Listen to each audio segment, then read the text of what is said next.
वर्गीकरण अध्ययन हेतु अस्पर्शी व्यंजन, अंतस्थ व्यंजन और ऊष्म व्यंजन। व्यंजनों की संख्या मैंने कितना बताया? 33। व्यंजनों की संख्या कितना? 33 बोले तो 33 ना?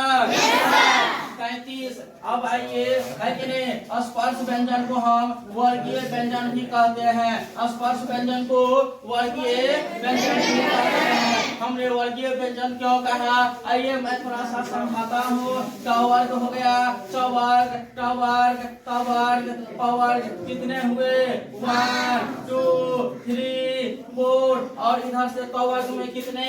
क वर्ग में कितने वर्ण? क वर्ग में कितने वर्ण? क ख ग घ अंग, कितने हुए? 1 2 3 4 5। और यही जो है वह क वर्ग से लेकर के प वर्ग तक। और स्पर्शी व्यंजन में आगे जो ये बिंदा लगता है क वर्ग के आगे, क वर्ग के 5वें वर्ण के आगे जो बिंदा लगता है उसका नाम है पंचमाक्षर। क्या नाम है? पंचमाक्षर। क्या नाम है? पंचमाक्षर नाम है।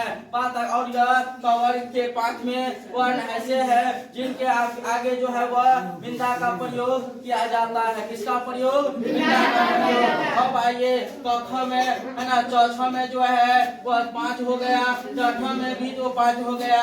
अगर आप चौथा में ट वर्ग के तीसरे और चौथे में वर्ण ऐसे है जिनके नीचे आप बिंदा लगाते हैं तो इसका उच्चारण बदल जाता है ना।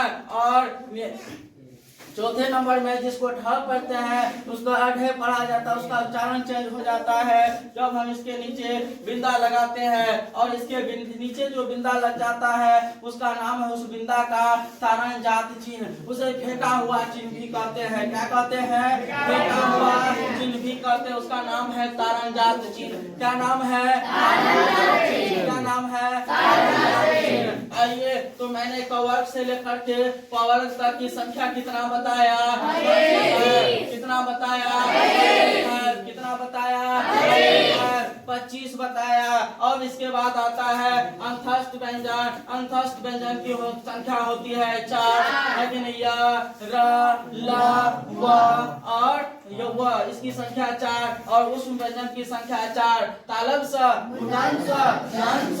और मैंने देखो 25 प्लस 4 प्लस, है कि नहीं, यहाँ पर कितने 4, 25 प्लस 4 प्लस 4 33 हम पढ़ाए थे व्यंजन। और वर्णमाला में वर्णों की संख्या 44 पढ़ाए थे। तो 33 प्लस 11 स्वर हो गया। तो कितने वर्ण, कितने हो गया? 44 हो गया। आपको 44 मिल गया ना।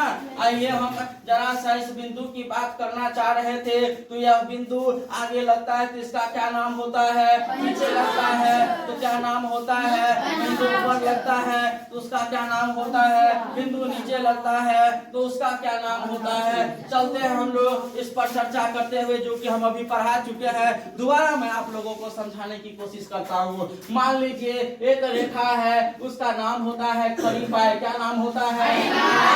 और खड़ी पाई के जो ऊपर रेखा होता है, अर्थात तो सिर पे रेखा होता है, सिर के ऊपर रेखा, लेकिन इसीलिए उसको सिरो रेखा कहा जाता है। इसका किस रेखा का क्या नाम है? इस रेखा का क्या नाम है? है ना। और सिरो रेखा के ऊपर जो बिंदु दिया जाता है उसका नाम है अनुस्वार। क्या नाम है? क्या नाम है? क्या नाम है?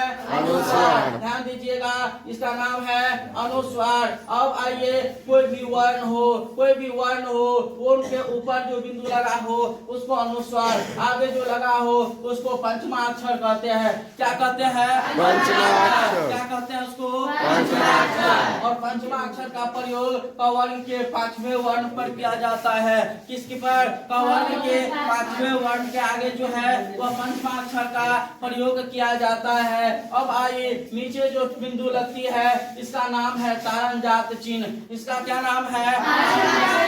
क्या नाम है? तारण जात चिन्ह का ये जो होता है वो ट वर्ग के तीसरे और चौथे वर्ण में किया जाता है। और जैसे ही इसका प्रयोग किया जाता है, अगर नहीं किया जाता हो, हिंदी हिंदी में है ना लिखने में नहीं किया जाता। आप लोग पढ़े होंगे टा टा ड ढ लिखते हैं तो ढ लिखने के बाद ऐसे कर देते हैं, नीचे में बिंदु हो जाता है। लेकिन जब हम नीचे में बिंदु करते हैं तो उसका उच्चारण बदल जाता है, उसको अढ़े पढ़ा जाता है। अढ़े है कि नहीं, अढ़े अढ़े है कि नहीं, मुंह से थोड़ा सा हवा निकाला जाता है, ध्यान दीजिएगा। इसीलिए वह जाति का प्रयोग ट वर्ग के तीसरे और चौथे वर्ण में किया जाता है। बात आ रही है आपको समझ में, है ना। बात अब आइए, और जो पीछे किसी भी वर्ण के पीछे है कि नहीं प्रयोग किया जाता है बिंदु का, उस बिंदु का नाम होता है नुक्ता। क्या नाम होता है उसका, क्या नाम होता है उसका, क्या नाम होता है। और नुक्ता जैसे ही जब किसी वर्ण के पीछे नुक्ता का प्रयोग हो जाती है, उस वह बदल जाता है किसमें, अरबी और फारसी में। किसमें, अरबी या फारसी भाषा के है ना शब्द बन जाता है, वर्ण बन जाता है। बात आ रहे हैं समझ में, है कि नहीं। अरबी और फारसी भाषा के वर्ण या शब्द बन जाती है। यह जो होता है हिंदी में 5 ऐसे वर्ण हैं जिनके पीछे नुक्ता का प्रयोग किया जाता है, और उसमें करने के बाद वह फारसी या है ना अरबी में बदल जाती है। जैसे क हो गया, ख हो गया, ग हो गया, और ज हो गया, और क्या हो गया, ख हो गया, क ख ज ग ज और फ, है कि नहीं। क ख ग ज और फ कितने हैं, 5। कितने, 5। देखिए एनसीईआरटी ने 3 ही को माना है। कितने को, 3 को। किसको किसको, ख को, ज को और फ को, है कि नहीं। एनसीईआरटी ने माना है। लेकिन ये 5 के आप पीछे नुक्ता प्रयोग करने पर अरबी और फारसी में बदल जाती है। तो अब किसने कहा है, राजा शिव प्रसाद सिंह, राजा शिव प्रसाद सितारे हिंद ने यह कहा था जब 1913 ईस्वी में इंस्पेक्टर बना था। किसके, भाषा के। किसके इंस्पेक्टर बना था, भाषा के इंस्पेक्टर बना था।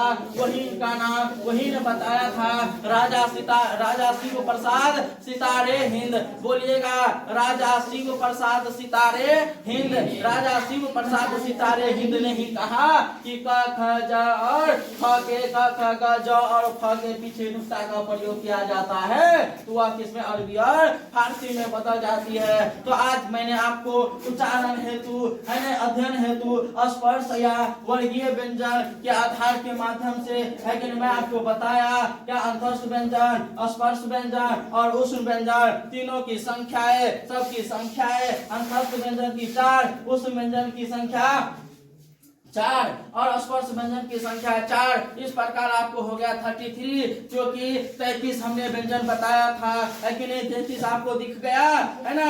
आज के लिए क्लास इतना ही है। बहुत बहुत धन्यवाद।